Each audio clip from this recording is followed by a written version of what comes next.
Welcome to the Develop Great Managers podcast, where you can learn directly from the experts. I'm Dale Ferrario, your host. For more information and valuable insights, go to developgreatmanagers.com. Now, on to the show.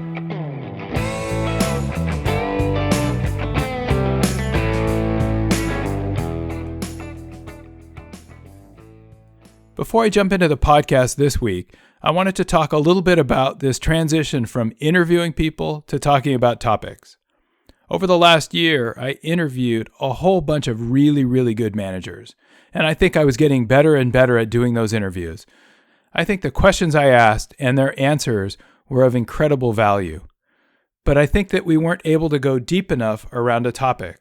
And that's why this year it's going to be more focused on digging deeply into the topics that matter the most for you. Last week was the first week where I tried to do that. I talked about goals and why goals are important.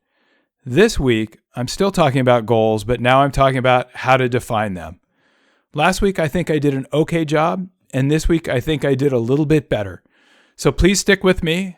I'll involve other managers as part of the process. And my hope is that I continue to add more and more value to how you manage your people. Now let's go on to the show. Welcome back to the Develop Great Managers podcast on goals. This week, we're going to talk about how to define them. Before I do that, I want to jump into a fair use disclaimer. There should be some intro music or something, shouldn't there? Dun, dun, dun, dun. I will at times be using copyrighted material for educational purposes. This fits within the definition of fair use for 3 reasons. The first is the material being used is for teaching purposes. There is no commercial purpose for its use. Second, the material is only a small portion of the complete work. And third, the use will not impact or reduce the value of the work. So for more information, take a look at the attached files. I have a link on fair use from the government. I have a link on fair use in teaching, and I have a really cool YouTube video called A Fair Use Tale, where they talk about Disney characters. Okay, enough on the fair use disclaimer. Let's jump back into goals. I have a quote from Jim Rohn. Jim Rohn was an American entrepreneur, an author, and a motivational speaker, and I really love this quote. Goals. There's no telling what you can do when you get inspired by them. There's no telling what you can do when you believe in them. And there's no telling what will happen when you act upon them. I think that's just perfect. So let me talk about the 4 areas again that we're going to cover around goals. The first is why do them. The second is how to define them. The third is how to operationalize them. And the fourth one is around reward.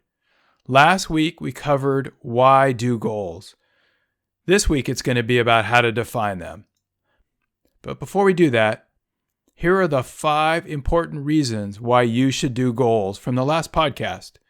Number 1, goals provide clarity. Number 2, goals help you to stay focused. Number 3, goals give you motivation. Number 4, goals allow you to measure progress. And number 5, goals hold you accountable. So now on to the topic for this week, defining your goals. I'm going to talk about 6 separate areas related to defining goals. The first is making them motivating. The second one, linking them to the business or your vision. The third is engaging others. The fourth, making them smart. The fifth, writing them down. And the sixth, making them visible. And of course, at the end, I'll have an action for you. So first, I want to talk about how to make your goals motivating. So let's start with work goals. Word them in terms of the value rather than purely the accomplishment. Your goal is going to have a measure, but make sure it's crystal clear why that measure is important. Next, make sure that there's a really clear connection between the individual or team goals and the goals of the company. Show how the goals will help your employees with their development, visibility, and growth. Now, this one may be the most important because individuals want to be successful. If they think that the goals will help them to do that, they're going to be more motivated in supporting and participating in delivering on those goals. And the last one is make sure that your team understands why these goals are important to you. Make them personal. Describe why they motivate you, and it's likely that it will motivate them as well. So now let's talk about the personal side. Make sure that you feel good when you've accomplished the goals that you create. Use some wow wording. Punch them up. Make sure that when you share them, you get a positive reaction. Make your goals challenging, but make sure that you can overachieve on some of your goals. It's great to achieve the goal, but it's really fun to overachieve, and that's going to be motivating as well. And remember that personal goals are not mandatory, so make sure that you have some fun when you create them. Now let's talk about how to link your goals to the business or to your vision. So talking about work, you're likely to have two different types of work goals. Those focused inward on your team or organization, and those that are directly aligned to the goals of the company. In both cases, your goals need to be in support of the vision and mission of the company. That's really what you're there for, so make sure that you can see that connection very clearly. On the personal side, goals are different. They're about staying motivated and making progress toward the vision that you have for your life. So really all you have to do is make sure that you see that connection to that larger vision. Now for business, I want to talk about a tool that I use to make sure that there's this nice linkage. And that tool is called goal propagation. And what goal propagation means is you can see the propagation from company goals down to organizational and team goals down to individual goals. There needs to be a nice clean alignment. Now, starting with the team goals or the organizational goals, in most cases, your goals will directly align with company goals. Not in every case, but in most cases, because what you're trying to do should be in some way helping the company to be successful. So make sure that you see that linkage. Now, there may be some organizational and team goals that don't directly align. That isn't because you're doing something that's inconsistent with the vision or mission of the company. It's because you've decided you need a goal to help your team or your organization to be successful. And that's completely okay as well.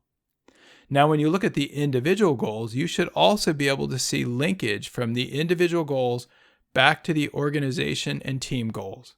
Now, in this case, you should always have at least one individual with a goal that supports an organizational or team goal. And in some cases, you may have multiple individuals with goals that support those organizational or team goals. And of course, there are going to be some individual goals that don't directly align. An example of that might be an individual trying to develop a new skill. It's fine to have that as an individual goal, but it may not align to an organizational or team goal, and that's completely okay. So I've attached to the post for this podcast a very simple slide that will help you understand goal propagation. Let's move on to talking about engaging with others. And let's again start with work. So the first person you ought to work with and engage with in developing your goals is your boss. Your boss is likely to have some ideas for the goals that they want you and your organization or team to accomplish.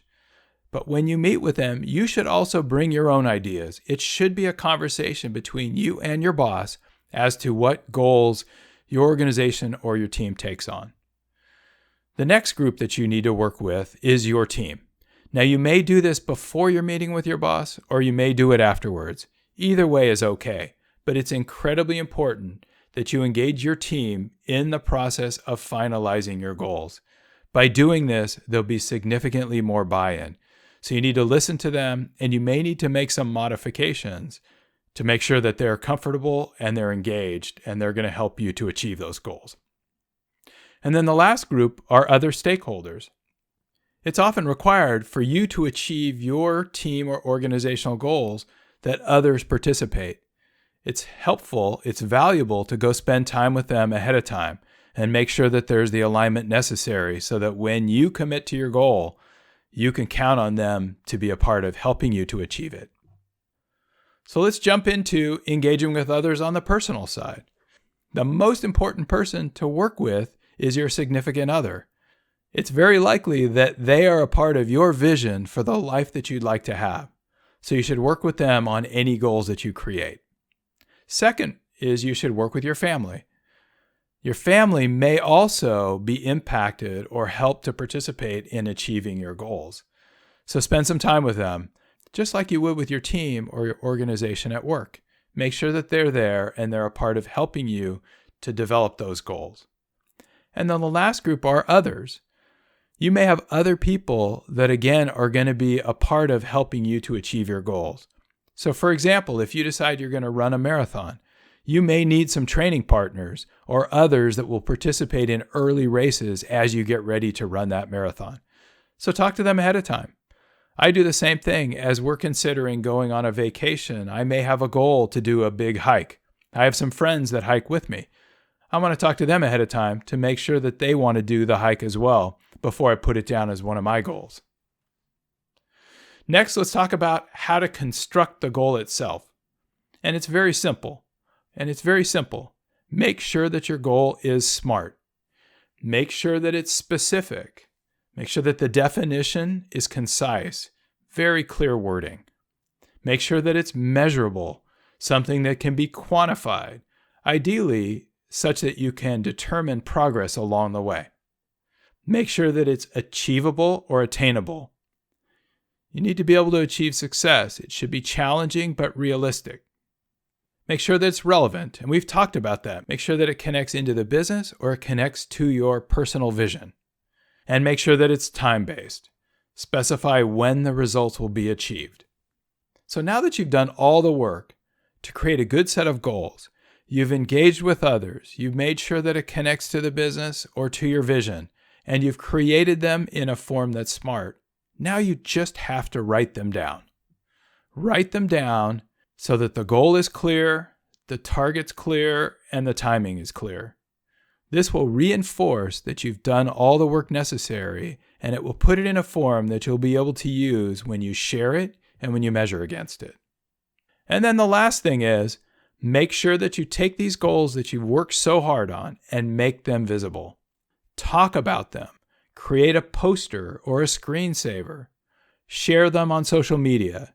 Now, when you look at work, you're probably not going to share your work goals on social media. Maybe you will, but probably not. But you should definitely create a poster.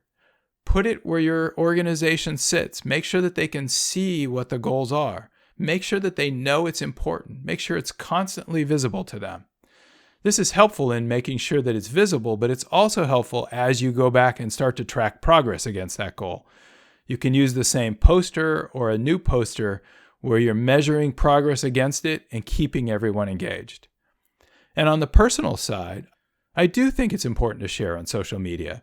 It helps you to hold yourself accountable, and others will help to hold you accountable as well. So maybe you don't want to share them all, but just share a couple. You might be surprised at the kind of reaction that you get. So there you go. Now it's time to take action. And you guessed it, the action I'd like you to take is create personal and work goals. It's still early in the year, so if you haven't already created work goals, now's the time to go do that. Some companies are not big fans of creating goals. If that's the case, my recommendation is do it anyway. It's a really good practice, and it will help you and your organization to be more successful. And on the personal side, even if you just create one or two, that's a great start. So as you do this, make sure that they're motivating, make sure that they link to the business or your vision, engage in others as you create them, make them SMART, and then make them visible. Thanks for listening. I hope this was helpful. Next week, we'll talk about how to operationalize your goals. Talk to you then. Thank you so much for listening. If you like what you heard, there are more podcasts available on developgreatmanagers.com, on iTunes, or wherever you get your podcasts. And if you have time, please post a comment, or better yet, please write a review. Talk to you in the next podcast.